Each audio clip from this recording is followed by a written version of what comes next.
ഇത് ഹൗവ ബീച്ചിൻ്റെ എൻട്രൻസ് ആണ്. അതിനടുത്തുള്ള ബീച്ചിലോട്ട് നോക്കി നിൽക്കുന്ന റിസോർട്ടാണ് കേട്ടോ, ഹോട്ടലാണ്. ഇതാ നോക്കിയേ, ഹൗവ ബീച്ചിലുള്ള ഇപ്പോൾ ഉള്ള തിരക്ക്. ഇപ്പോൾ ഒരു 3 മണിയാവണേ ഉള്ളൂ. വൈകുന്നേരം നല്ല തിരക്കായിരിക്കും. നല്ല വൃത്തിയാണ് കേട്ടോ ഇവിടെയൊക്കെ, നല്ല അടിപൊളി വൃത്തിയാണ്. പോലീസൊക്കെ അവിടെ കൊണ്ട്, ഗാർഡൊക്കെ. വിദേശികൾ കുറച്ചുണ്ട്, അവരിങ്ങനെ കിടപ്പുണ്ട് കേട്ടോ. നല്ല വൃത്തിയുണ്ട്, അവർ കുളിക്കുന്നുണ്ട്. നല്ല സൗന്ദര്യമുള്ള ബീച്ചായി നിൽക്കുകയാണ്. ഞാൻ മുൻപൊരു ബ്ലോഗ് ചെയ്തപ്പോൾ ഇത്രയും വൃത്തിയില്ലായിരുന്നു.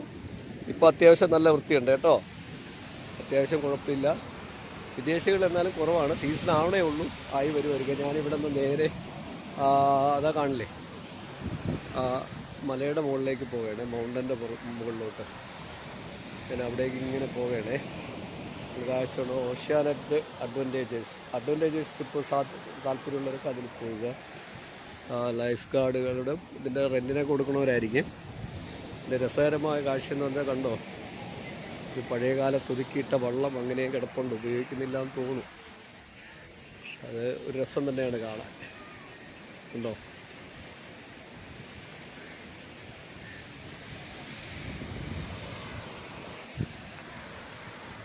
കണ്ടോ, പഴയ കാലത്ത് ഇതിനാ ഉപയോഗിക്കുന്നുണ്ട് കേട്ടോ. അതിനെല്ലാം വലയത്തിരിപ്പുണ്ട്. നല്ല കൊള്ളാം. അഡ്വൻറ്റേജസ് സ്ട്രിപ്പിൽ ആ ബോട്ടിങ്ങൊക്കെ എന്ന് പറഞ്ഞാൽ നിങ്ങൾ കണ്ടാൽ ചിരി വരും കേട്ടോ. കാരണം എല്ലായിടത്തും ഹൈ ലെവലുള്ള ബോട്ടുകൾ ഇറക്കിയാണ് എല്ലാം ചെയ്യണത്. എല്ലാം ഇത് കൊണ്ടുവരും. ആ ബോട്ടിനൊന്നും നമുക്ക് ലൈഫ് ജാക്കറ്റേ വേണ്ട, അത്ര കംഫർട്ടബിളാണ്. ആ ബോട്ടൊന്നും മറിയില്ല, മറിഞ്ഞാൽ പോലും ഒന്നും ചെയ്യില്ല. ഇപ്പോൾ നമുക്കിവിടെ ആ നിലവാരമൊന്നും എത്തിയിട്ടില്ല. ആ ബോട്ടാണ് കേട്ടോ പോകുന്നത്. നമ്മളിപ്പോഴും ഒരു സാധാ ബോട്ടിങ്ങൊക്കെയാണ് കൊടുക്കുന്നതാണ്. അതുകൊണ്ടാണ് വിദേശികളുടെ എണ്ണ അങ്ങനെ നമ്മുടെ ഇവിടെ പഴയതുപോലെ കൂടാത്തത്. ഇപ്പോൾ എല്ലാ രാജ്യങ്ങളും ടൂറിസത്തിലേക്ക് അവരുടെ ആൾക്കാരെ വല്ലാതെ വെളിയിൽ നിന്നുള്ള വിദേശികളെ ഇൻവോൾവ് ചെയ്യാൻ പറ്റിയ അത്ര സൗകര്യങ്ങളാണ് ഗവൺമെൻറ് ഒരുക്കി കൊടുക്കുന്നത്. അപ്പോൾ അതുകൊണ്ടാണ് ബോട്ട് അകന്നു പോകുന്നതുണ്ടോ. അതുകൊണ്ടാണ് നമ്മളിവിടെ വിദേശികളുടെ എണ്ണം കുറയുകയും ആഭ്യന്തര ടൂറിസ്റ്റുകളുടെ എണ്ണവും കൂടുന്നത്. കേരളത്തിലെ ടൂറിസം കണക്ക് പറയുന്നത് ആഭ്യന്തര ടൂറിസ്റ്റാണ് കേട്ടോ. ഏതെങ്കിലും ഒരു ഹോട്ടൽ ബുക്ക് ചെയ്താൽ ടൂറിസ്റ്റായിട്ട് കണക്കാക്കും. ഒരുതരം മണ്ടൻ സർവേ എന്നൊക്കെ പറയാം അതിനെ. ഇപ്പോൾ അതൊന്നും കുറ്റപ്പെടുത്തുന്നില്ല. അത്യാവശ്യം നമുക്ക് പിന്നെ ഇതുണ്ട്. പക്ഷേ അതൊന്നും വിദേശ ടൂറിസ്റ്റുകളല്ല കേട്ടോ. വിദേശ ടൂറിസ്റ്റുകൾ വന്നാൽ മാത്രമാണ് നമുക്ക് കൂടുതൽ ഇൻകം വരുള്ളൂ, ഔട്ട്സോഴ്സ് കൂടുകയുള്ളൂ. അതുകൊണ്ട് നോക്കിയാൽ നിങ്ങൾ ബീച്ചിൻ്റെ തിരയുടെ പവർ കണ്ടോ, വളരെ സ്ലോയിലിയാണ്, അത്ര കംഫർട്ടബിളാണ്. പിന്നെ ഞാനിതാ ഈ സൈഡിൽ കൂടെ ഇങ്ങനെ മുന്നോട്ട് പോവുകയാണേ.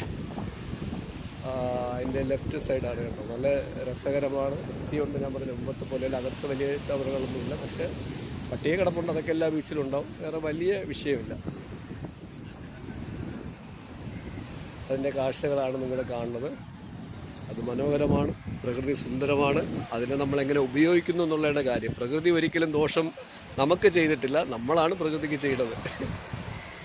ഇതുകൊണ്ട് ജീവിക്കണവർ ഇതൊന്നും പോരാ. ഇവിടെയൊക്കെ വലിയ വലിയ കാര്യങ്ങൾ വന്നിട്ട് വമ്പൻ ലെവലിലോട്ട് മാറണം, വലിയ നിലയിലോട്ട് മാറണം.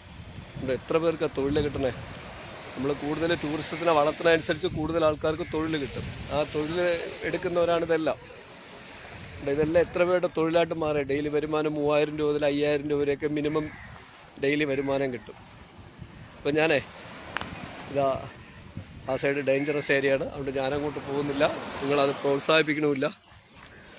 നമ്മളെ മുൻപത്തെ പോലെയല്ല ഇപ്പോൾ, അതുകൊണ്ടൊട്ടും പ്രോത്സാഹിപ്പിക്കാൻ പറ്റില്ല. അപ്പോൾ ഞാനതിൻ്റെ ആ ഡേഞ്ചറസ് ഏരിയയുടെ പ്രശ്നം കാണിച്ചു തരാം. കണ്ടോ,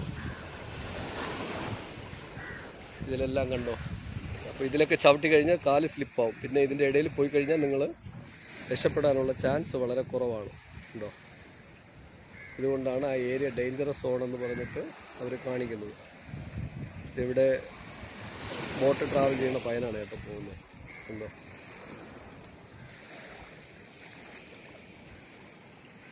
അതുകൊണ്ട് നിങ്ങൾ ശ്രദ്ധിക്കുക, വളരെ കെയർ ചെയ്യുക. ആവശ്യമില്ലാത്ത സ്ഥലത്തൊന്നും റിസ്ക് എടുത്തിറങ്ങരുത്.